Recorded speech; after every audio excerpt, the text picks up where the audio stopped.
when a woman in a paint-stained apron walked into the most prestigious culinary competition in the country, carrying a battered tin box held shut with a rubber band. Nobody in that gleaming convention hall expected what was inside it to change everything.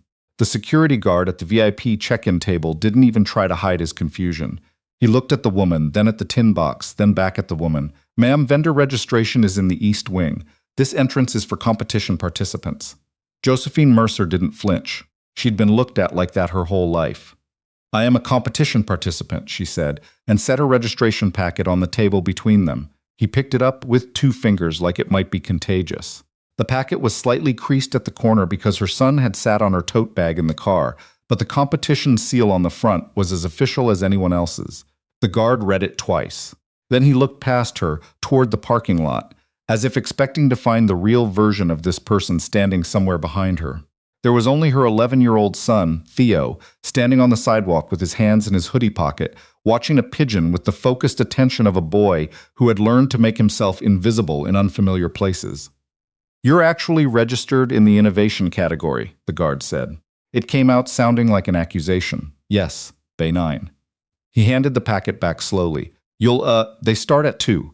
Try not to block the demonstration stations." Josephine took her packet and walked back to Theo. He fell into step beside her without being asked, which was something she loved about him. He never needed to be told twice. "Did he think you were lost?" Theo asked. "Something like that. Were you?" "No," she said. "We're exactly where we're supposed to be." She didn't entirely believe that yet, but she'd found that saying a thing out loud sometimes helped it become true. It was something her mother used to do. The Chicago Culinary Innovation Summit drew every serious name in American food. Not the television personalities or the celebrity chefs who spent more time on talk show couches than behind actual stoves, but the real ones, the people who ran test kitchens for major manufacturers, who developed proprietary processes for restaurant chains, who held patents on techniques that other chefs used every day without knowing it. The convention floor looked like a catalog of ambition. Gleaming equipment stations, teams of assistants in matching aprons, corporate sponsors with their logos on everything. Josephine had a tin box and a 12-year-old notebook. She'd registered in the fermentation innovation category, which had raised exactly 0 eyebrows until people started asking where she was from. Not a university food science program, not a corporate development kitchen, not even a culinary school. A rented commercial kitchen space in Rockford, Illinois, that she shared with a small batch hot sauce company, and on weekends, a woman who made wedding cakes. The look started once they were inside. Word traveled at these things in the particular way it traveled through any professional environment where everyone knew everyone else. Fast and with editorial commentary attached. A woman from a mid-sized condiment brand actually stopped mid-sentence to stare at Josephine's tote bag, the one with the logo of a grocery store chain on the side, because it had been free with a purchase, and she'd never had reason to care about appearing a certain way before today. Theo noticed. He always noticed things people didn't intend for him to see. "The lady in the blue blazer is talking about you," he said quietly. "I know. What do you want to do about it?" "Nothing," Josephine said. "Let's find Bay 9. Bay 9 was between a team from a Wisconsin dairy cooperative and a solo operator from Portland, who had arrived with 3 assistants and a portable centrifuge.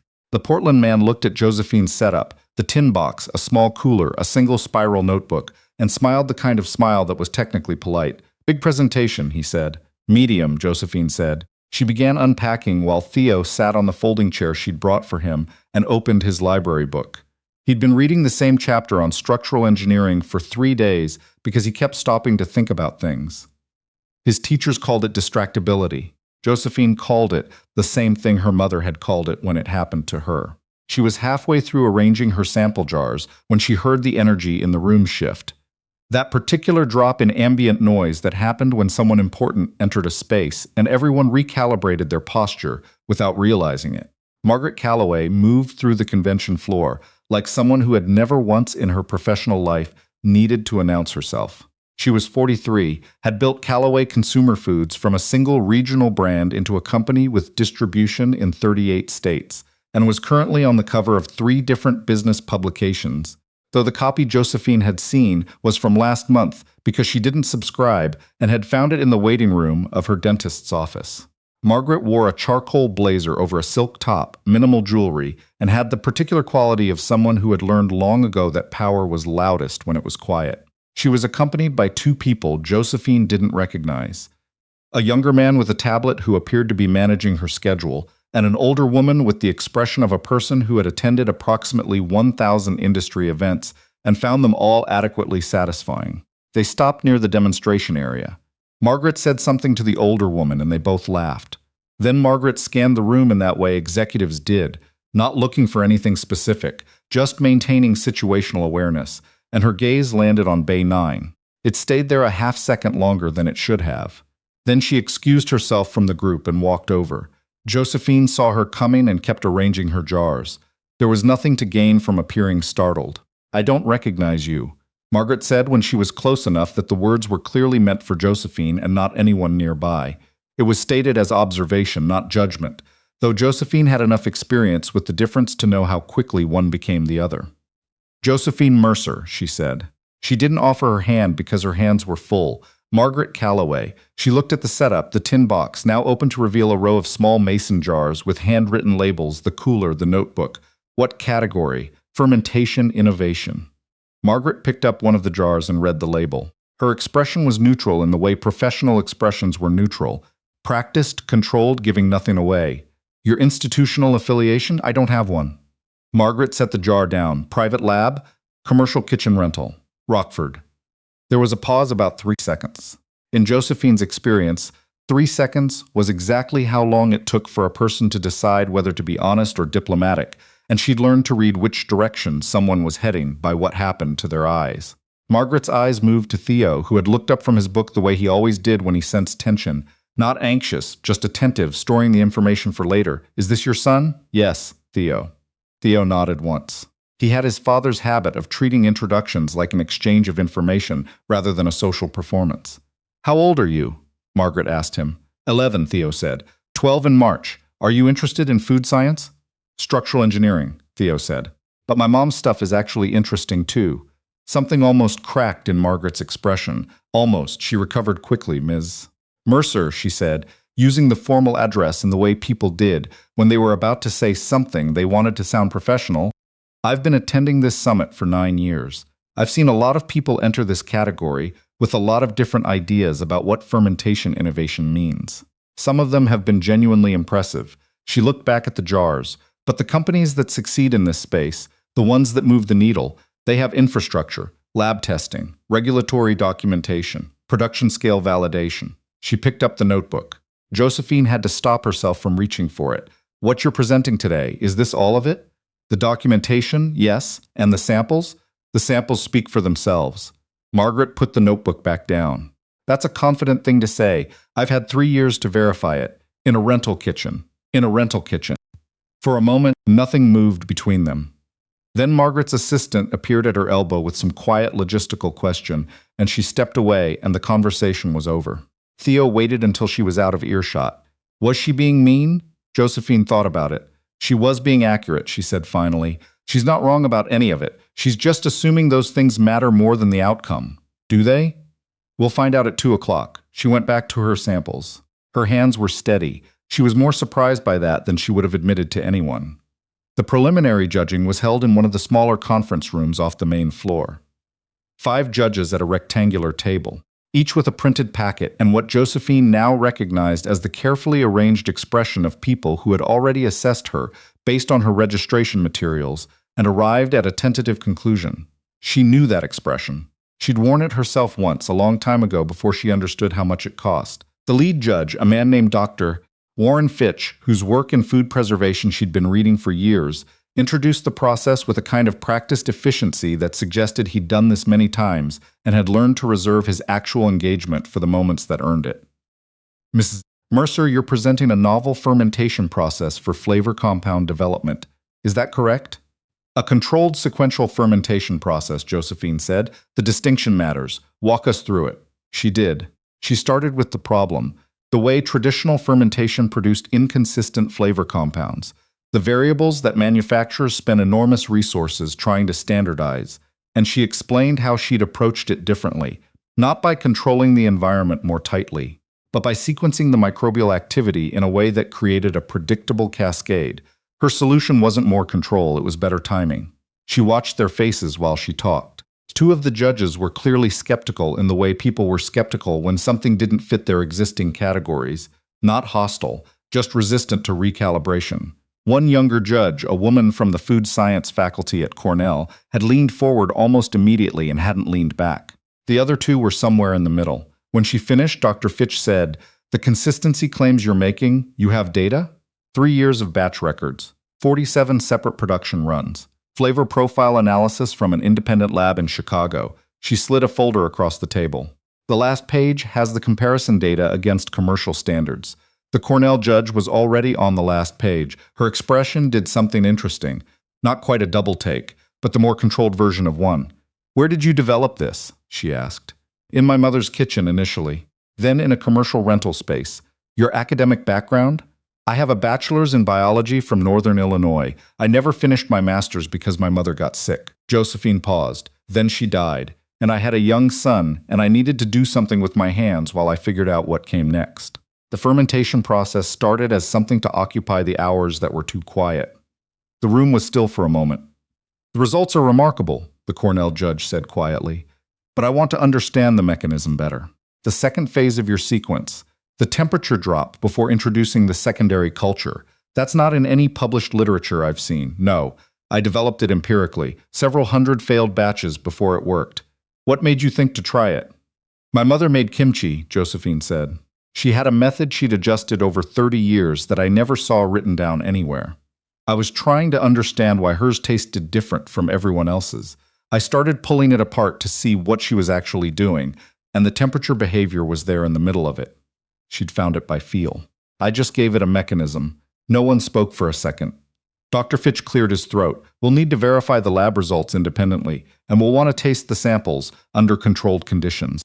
Can you have your cooler at testing station 4 at 4 o'clock? "Yes. Good.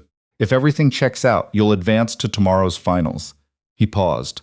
"I want to be honest with you, Ms. Mercer. What you're describing is technically sophisticated. If the data holds, this will be one of the more significant submissions we've evaluated in this category. But the scrutiny in the finals will be considerable. Are you prepared for that?" "I've had 3 years of practice not being taken seriously," Josephine said. "I think I can manage a panel of judges." Something flickered in his expression. Not quite a smile.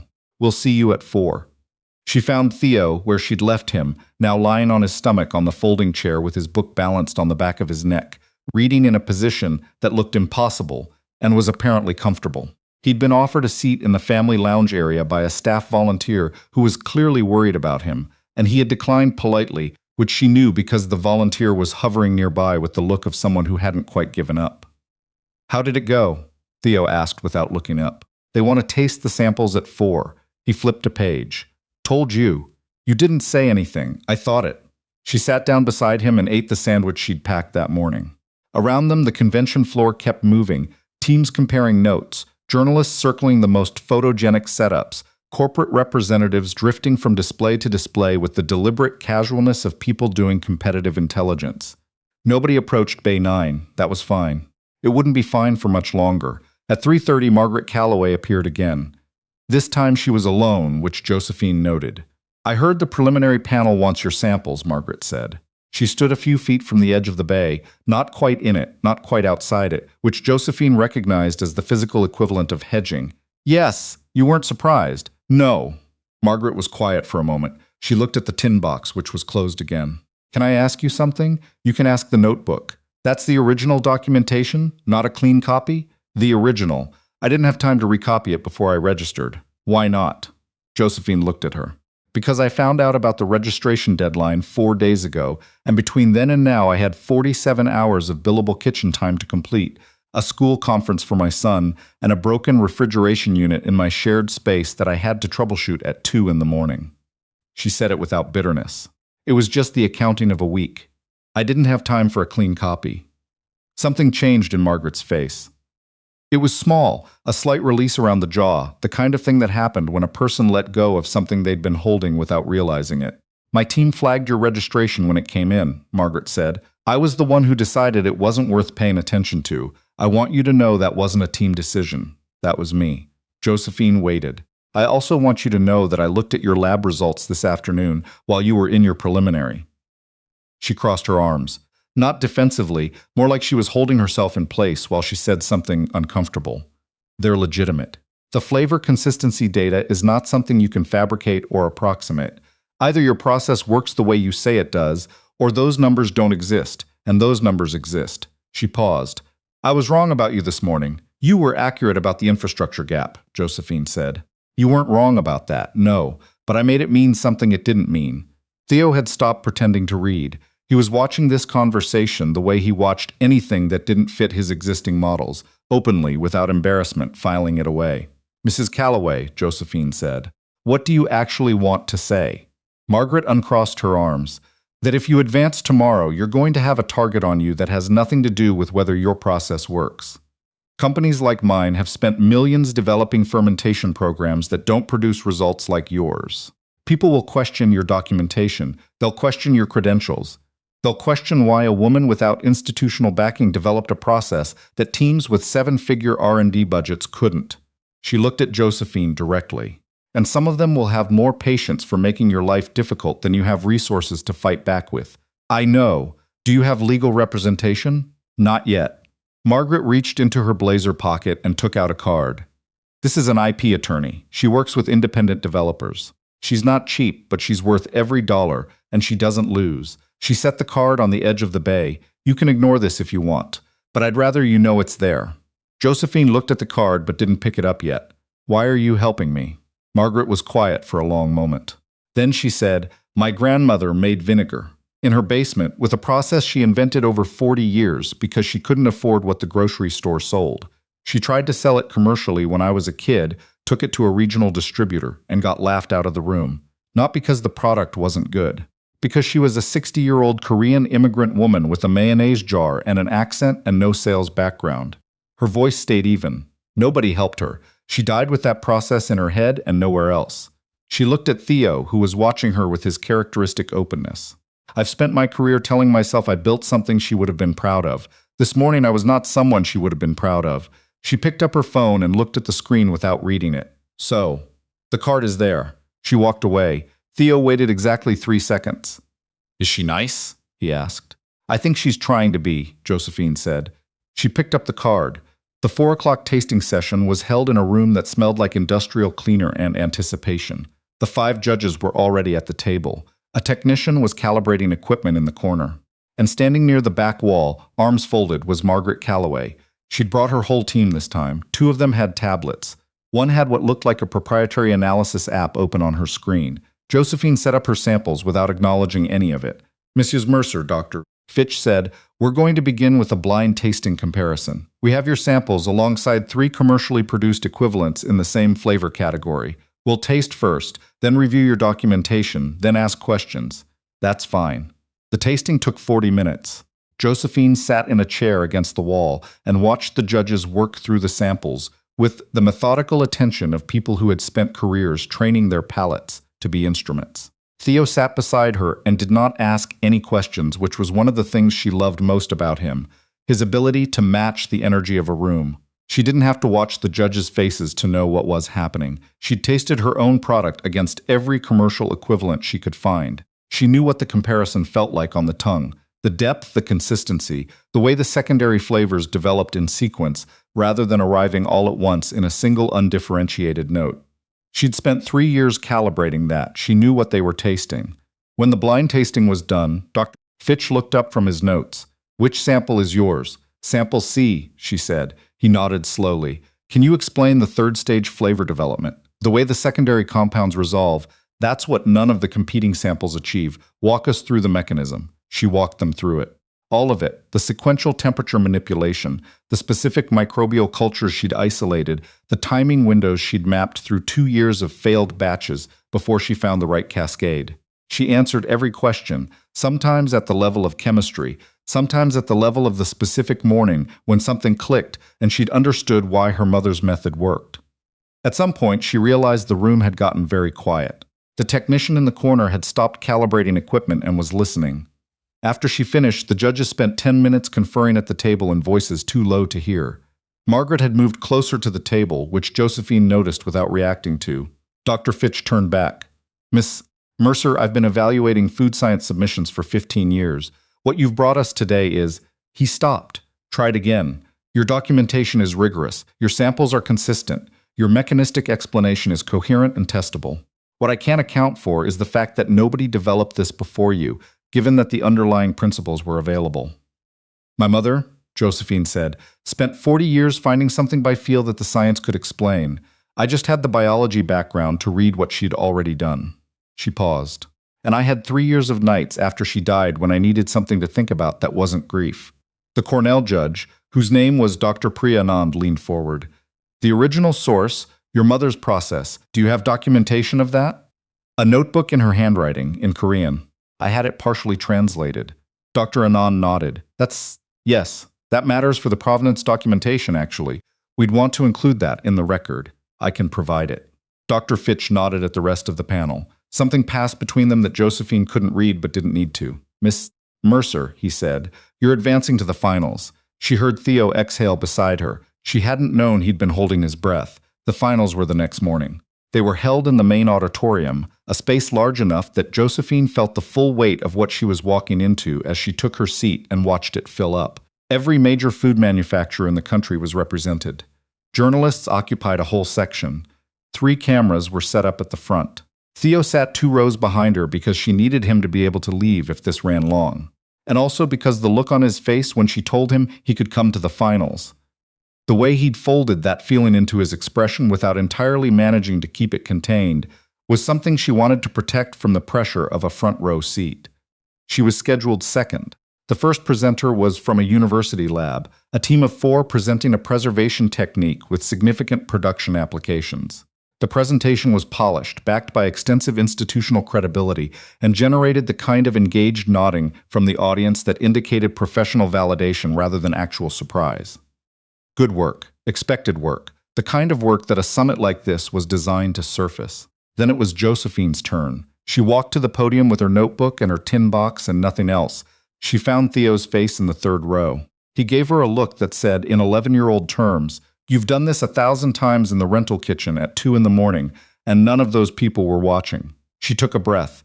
"My mother came to this country from Seoul in 1987, she began. She worked 2 jobs for 11 years before she could afford to open a small grocery. She never went to college. She didn't have the vocabulary for what she was doing in scientific terms, but she spent 4 decades developing a fermentation process that I now know represents a genuinely novel approach to flavor compound sequencing." She looked up from her notes. She died 4 years ago. She never saw a lab result with her name on it. She never got credit for any of it because nobody thought to look at what a Korean immigrant woman was doing in her basement in Rockford, Illinois, with repurposed equipment and 40 years of accumulated observation. The auditorium was quiet. I am here today because I have the biology degree she didn't have, because I could read the science under what she'd done and explain it in terms this room accepts. But I want to be clear about what you're actually evaluating. You're not evaluating my innovation. You're evaluating hers. I just gave it a mechanism. She went through the process, all of it, the same explanation she'd given the judging panel the day before, but with more room, more time, more of the detail that she'd had to compress in the preliminary. She showed her data. She showed the comparison analysis. She explained the temperature cascade in terms that the food scientists in the room could follow, and then explained it again in terms that anyone could follow, because that was something her mother had always insisted on. That the worth of an understanding was how many people could share it. She fielded 12 minutes of questions. Some were technical, some were pointed. One man in the 4th row, a senior developer from a major condiment brand that Josephine recognized, asked a question about whether her documentation was sufficient to establish independent development given the, as he put it, informal nature of the source material. "I have 47 production batch records," Josephine said, 3 years of dated notes, independent lab verification, and my mother's original notebook, partially translated, with dates in her handwriting going back to 1994. "If that's insufficient, I'd like to understand what standard you're applying and whether you'd apply it equally to a submission from a university lab with the same data profile." The man didn't answer that. In the 3rd row, Theo had stopped trying to look neutral. When she stepped down, she found Margaret Calloway waiting in the aisle. Margaret started, and then stopped, which Josephine had never seen her do before. That was the right way to do that. "I didn't plan most of it. The best things usually aren't." They stood in the aisle while the next presenter set up at the front. Margaret looked like she'd been thinking about something for a while and had decided to say it. I want to make you an offer, she said. Not now, not before the results. Just so you know it's coming, I want to license your process, non-exclusive, because I think you should be able to put this in as many products as possible. I want to bring your mother's name into the documentation. And I want a chair on our development advisory board for you, because we've been spending money on problems you've already solved, and I'd rather pay you to help us do better work than keep doing worse work on our own. Josephine looked at her. And if I don't win today, irrelevant. The process is what it is. The judging doesn't change that. You'd do business with someone the summit rejected? I'd do business with someone whose 47 batch records and independent lab analysis tell me what I need to know. Margaret looked toward the front of the room where the next presenter was adjusting their slides.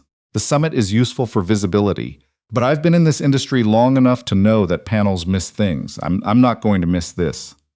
Josephine thought about the card Margaret had given her yesterday, the attorney. The thing Margaret had said about her grandmother's vinegar and the room full of people who'd laughed. I'll hear the offer, she said. After the results, Margaret said, whatever they are. The judges deliberated for 25 minutes. Josephine used the time to find Theo in the emptying auditorium and sit beside him while the other attendees circulated in the lobby. He'd been offered a snack from the hospitality table by a well-meaning staff member and had declined because he'd already eaten the apple she'd packed and didn't want to be full before lunch. This was Theo, exactly, principled about snacks. Whatever happens, she told him, we go home the same people we were when we drove here, with better data about what judges think of your process, he said. That too. He leaned his head against her shoulder, which he only did when he thought no one was watching, and she put her arm around him, and they sat like that for the few minutes before the panel returned. Dr. Fitch took the microphone. Before we announce, I want to say something that's not usually said at these events. He looked out at the room, which had refilled quickly. This category exists to surface genuine innovation, not institutional prestige, not production-scale validation. Innovation. The panel's job is to identify work that represents a real advance in how we understand what we're doing in this field. He paused. We don't always get it right. Today, I believe we did. He looked at the table in front of him. The winner of the Chicago Culinary Innovation Summit, Fermentation Innovation category, is Josephine Mercer, for the development of a controlled sequential fermentation process for flavor compound consistency, a process that, as we are officially noting in our documentation, originated in the 40-year practice of her mother, Soon-Yi Mercer, and has been brought to scientific articulation by her daughter. The applause started in the food science section and spread. Josephine walked to the stage. Theo, behind her, had both hands pressed over his mouth, which was something he did when he felt something too big to fully contain. Dr. Anand shook her hand. Your mother would have understood every word of what you presented today, she said quietly, even if the language was different. Josephine didn't trust herself to answer that, so she nodded and accepted the award and turned to face a room full of people who were looking at her very differently than they had yesterday morning. Backstage, Margaret found her within minutes. Congratulations, she said. Genuinely, you said it didn't matter. It doesn't. But I'm still glad. She had her portfolio with her this time. When you're ready, no rush, take legal counsel first. I'd recommend Ms. Torres. I want to sit down and talk about what a real partnership looks like, not an acquisition. Not a work-for-hire arrangement. A partnership where your name is on the work and your process stays yours. Why? Margaret was quiet for a moment. Because my grandmother's process died with her. And because I have a company that does good work, but has been settling for incremental improvements for 3 years because we haven't found anything that genuinely moves us forward. She looked at Josephine steadily. And because you said something this morning that I've been thinking about ever since. That you're not here to present your innovation, you're here to present hers. That's not something you say to impress a panel. That's something you say because you mean it. She paused. I want to work with someone who means things.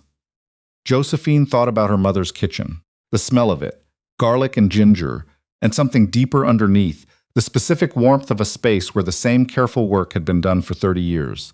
The notebook with the dates in her mother's handwriting. The batch records she'd kept in a drawer because she'd always believed the day would come when someone would want to see them, even when she had no evidence that was true. I'll call the attorney, she said, and then we'll talk. Good. Margaret picked up her portfolio. One more thing. Whatever the terms end up being, whatever we agree to, I'd like the process to carry your mother's name in the documentation. Soon-Yi's method, or however you want to attribute it. Josephine felt something move in her chest that she hadn't expected. "Yes," she said. "I want that." She found Theo waiting by the side door, his structural engineering book tucked under his arm, watching the post-ceremony activity with his characteristic patience.